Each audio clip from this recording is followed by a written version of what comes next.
In the years before the Great War, Big Mountain had been the home to the brightest minds of the 21st century.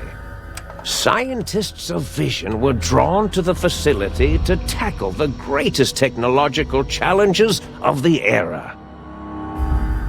They sought to create a new world, fueled by technology for the benefit of all mankind. Sonic emitters, space-age alloys, DNA hybridization, force field particle research, autodoc advances in cranial, cardiac, and trauma surgery. The hopes and dreams of a century became realities in the electronic forges of Big Mountain. The nucleus of this research was the Dome, a huge stone facility that held the labs of every science known to man. It was a think tank where no problem could not be solved, where no question could not be answered. The Great War brought a new energy to Big Mountain and its scientists. Although sheltered from the front lines, the scientists waged their own war, fighting their battles at the atomic level. Equations and calculations marched endlessly across chalkboards and computer terminals toward one solution: winning the war. For years, the minds and computers of Big Mountain were a blaze of trajectories, weapon schematics, and nuclear theories. The problems began to outpace the solutions, first geometrically, then exponentially. As the war escalated, so did the questions. On the night of October 23rd, 2077, the scientists received an answer that put all their questions to rest. In the aftermath, Big Mountain's silent experiments went to sleep, their creators slowly dying in the new world that had been left behind. And the great stone in the middle of the Big Empty lay untouched, filled with countless technological wonders. Wonders that, in the end, had been answers to the wrong question.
I thought I heard the pacification fields kick in.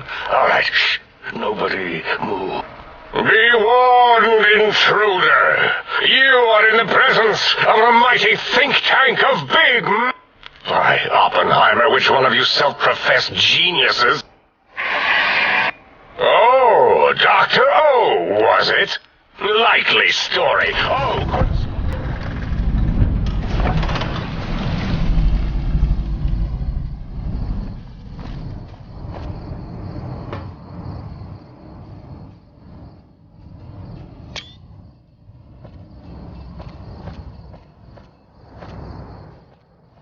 Intruder, you will not escape the eyes of my robo-scorpions or their pincers.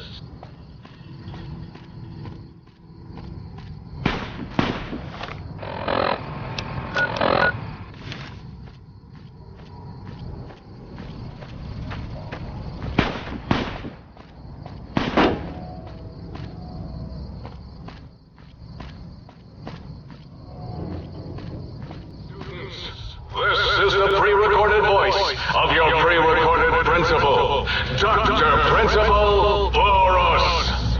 You may know me as the head chief first researcher of Labs Z9 and Z14. There I fought valiantly to preserve rattlesnake DNA and put it right where it belongs, in the husk of another feared predator. Oh, and the tarantula one. Can't splice enough, I always say. Especially if you can make a magnificent Cazador. Enough about me. It has come to my attention that many of you seemingly innocent children have been subverted by red propaganda. This is a serious matter, requiring the most serious of detention. Can you spell detention? I'll tell you how I spell it. Death tension. Commie Pico traitors. Oh! Now I will send vicious cyborg dogs through the corridors to weed you traitors out. They will sniff out which you have chosen the commie path. Especially you, Betsy Bright, who turned me down to the high school dance so you could smoke with Richie Marcus. All monitors will also be vigilant.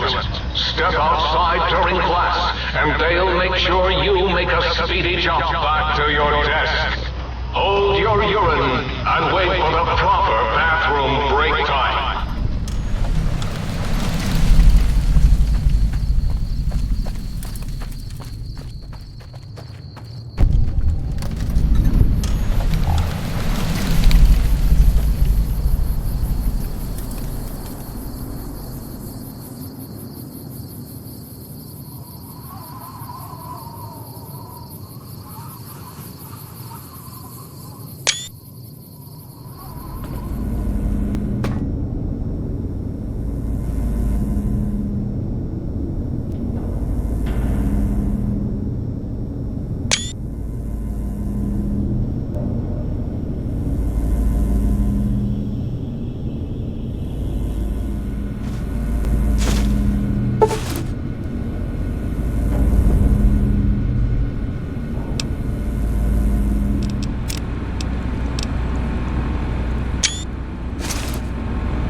Hello, it's nice to meet you.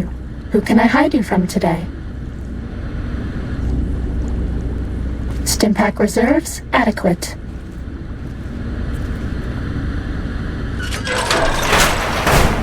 Data collection available online. We're okay on Please use the terminal below until we have to begin user synchronization.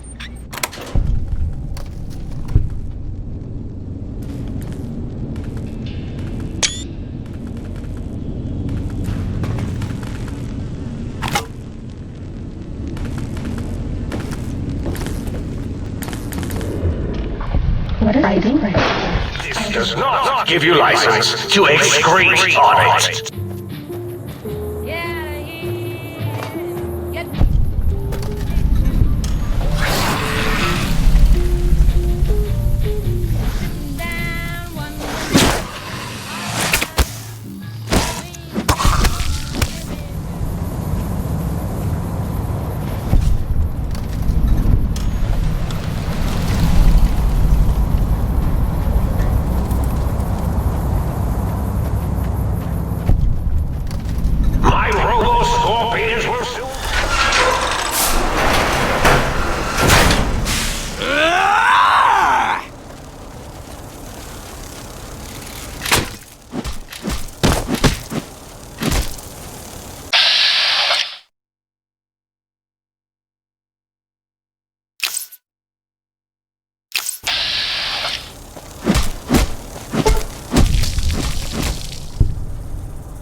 Did you retrieve the technology?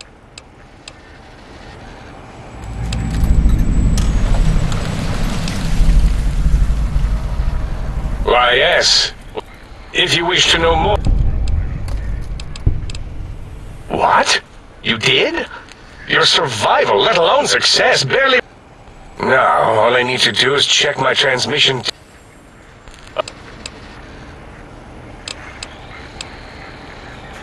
Yes. Attention visitors. Combat experiment in progress. Please put on your goggles and take your radix now. The X-42 giant robo-scorpion is alive! Awaken my pet! Initiate your search and destroy protocol in the name of all that is glorious!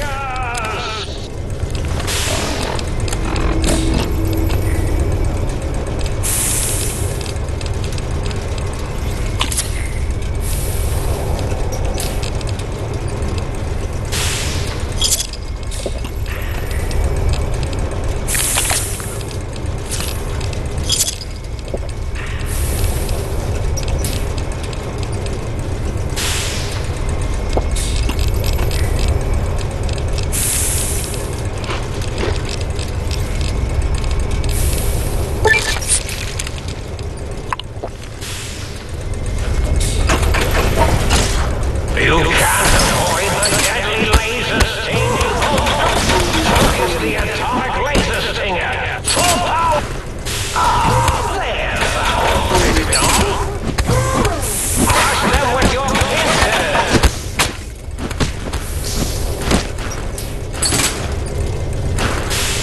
This is a pre-roll. X-42.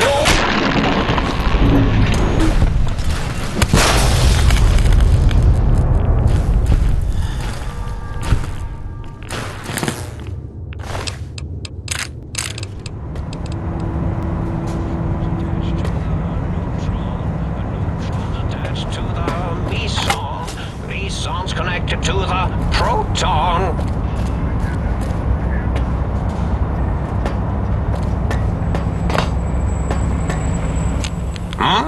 Yo! Hello there. You s- lit-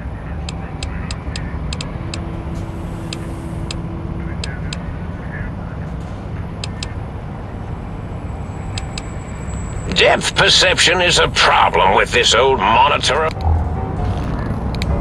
I'm in that. Well, well, look who finally dragged themselves in out of the wasteland. And where have we been? Crawling through pits of radioactive... Ah, lovely. Figured that out, have we?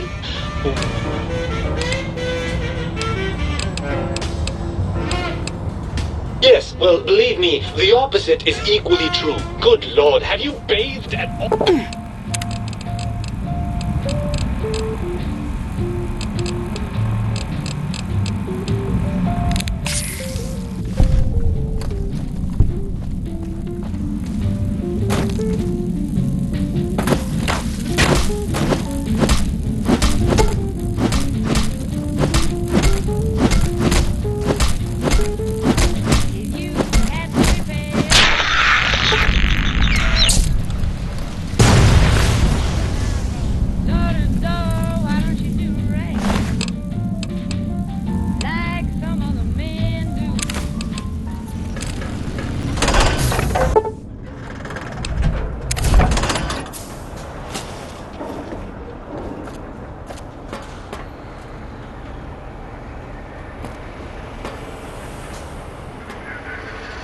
The lobotomite returns. Our lobotomite. Has Dr. Mobius been denominated? I recommend watch... Now, your brain.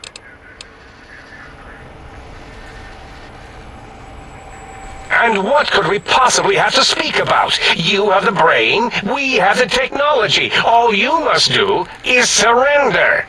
With it, we can finally leave this place. I cannot tell you how boring this place gets, chopping up the landscape and everything in it.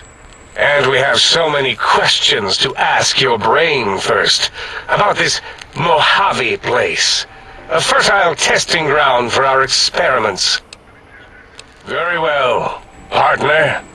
The think tank is at your service as long as you do not destroy us.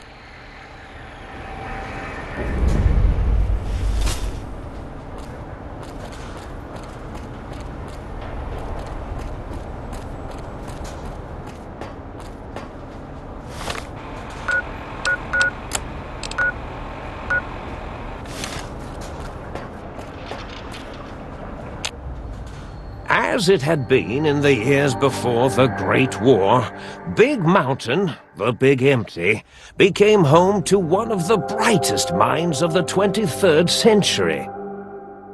The courier watched over the Big Empty for years to come, caring for it and keeping its discovery safe until they were needed to help others. Which had always been Big Mountain's purpose. Past the laboratories and science, it had always been intended as a place to build the future of all mankind. The Sync Central Intelligence Unit was impressed by the amount of exploration the courier had undertaken. Facilities believed lost, destroyed, or ones that had simply gotten up and walked to new locations had been rediscovered by its intrepid new master. Internally, the artificial personality debated as to whether it preferred the old management to the new, and concluded that the courier's thorough approach to research and investigation was admirable and worthy of its respect. Dr. Mobius continued his research undisturbed in the Forbidden Zone. As much as he had attempted to create better scorpions, he tried the same with humanity, with considerably less success. These failures didn't bother him over much. Once the rush of mentats wore off, he forgot he had failed in any event. After all, the bright young mind who had come to visit him in the Forbidden Zone had already exceeded his expectations. The Sync atop the dome bustled with the voices of a small town, constantly chirping, arguing, and snarling at each other. Still, this all happened productively in the interests of its new owner. The Sync Central Intelligence Unit discovered, despite its inversion code, it was comforted by the sense of community the other personalities gave it. The biological research station, obsessed with seeding everything in sight, requested a transfer to the X-22 Botanical Garden, so that it might, in its own words, sensually fertilize the garden's smooth contours.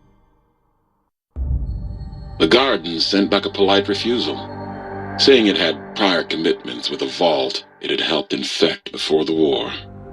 The book chute continued to devour all seditious materials until it nearly choked on a paperclip. It adamantly maintained it was a Chinese paperclip, and the whole thing had been an elaborately orchestrated assassination attempt.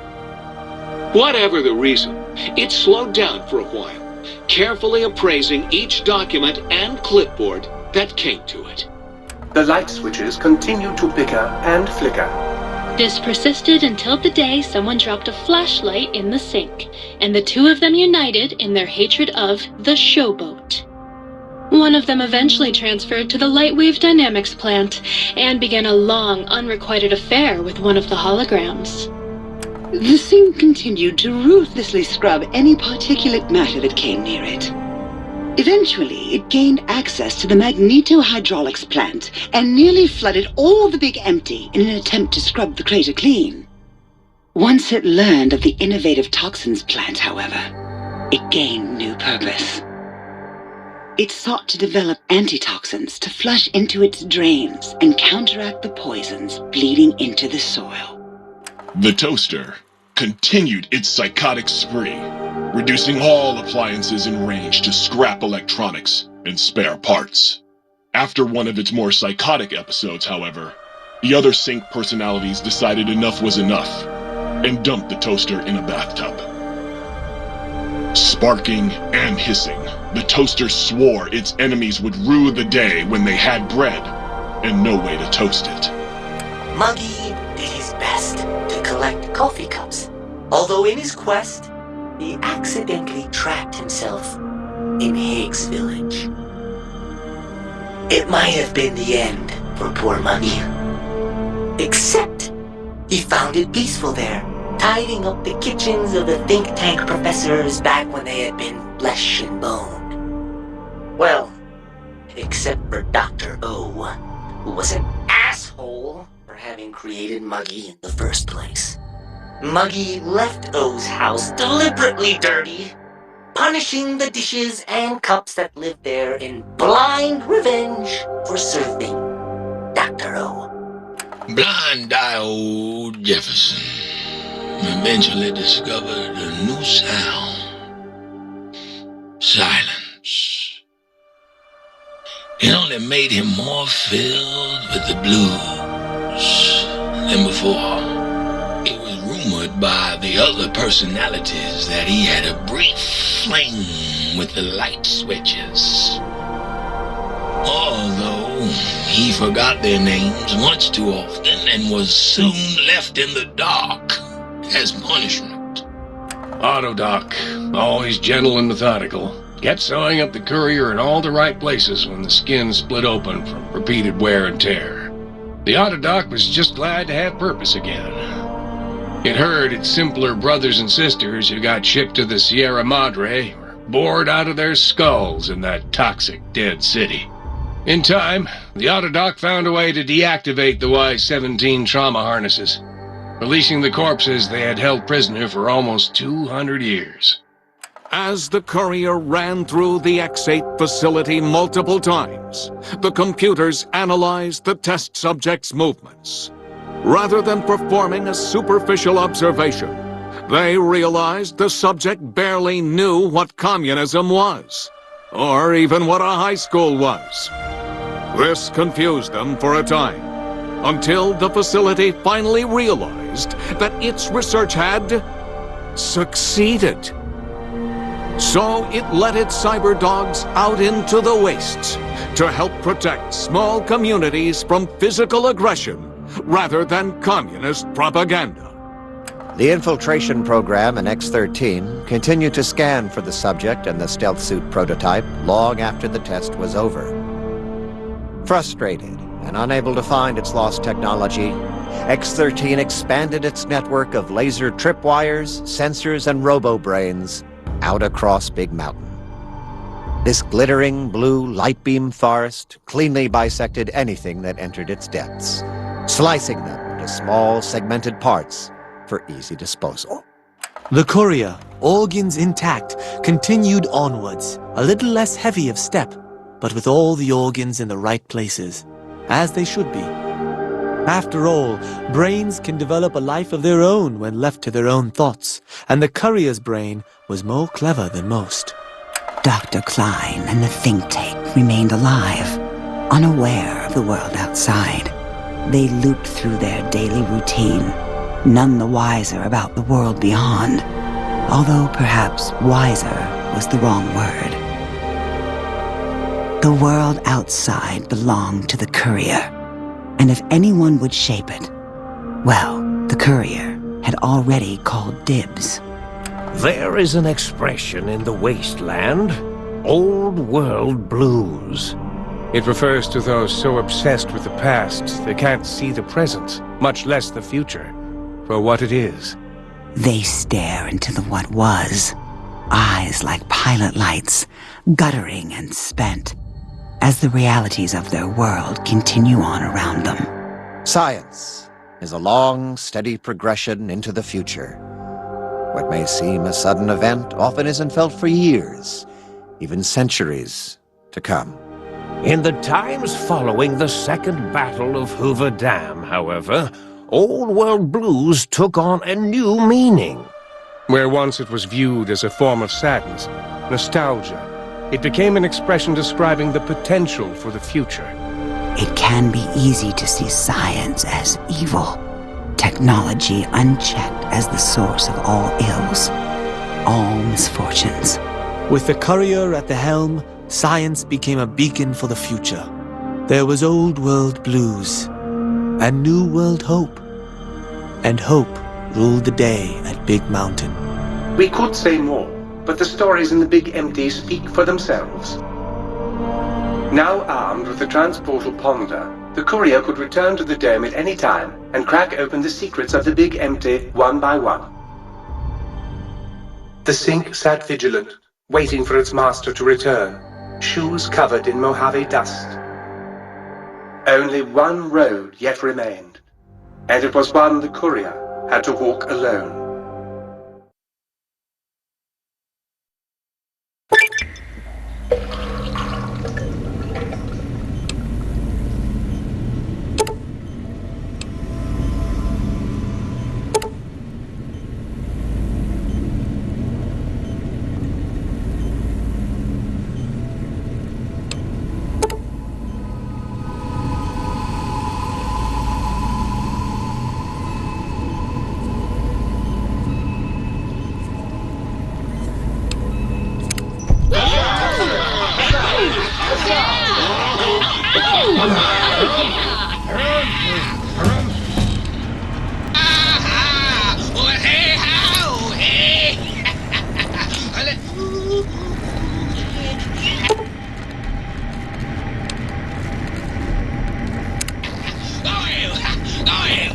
Soon the day will be at... I will ride forth at the head of my armies, and we will crush our foes and hear the weeping of their small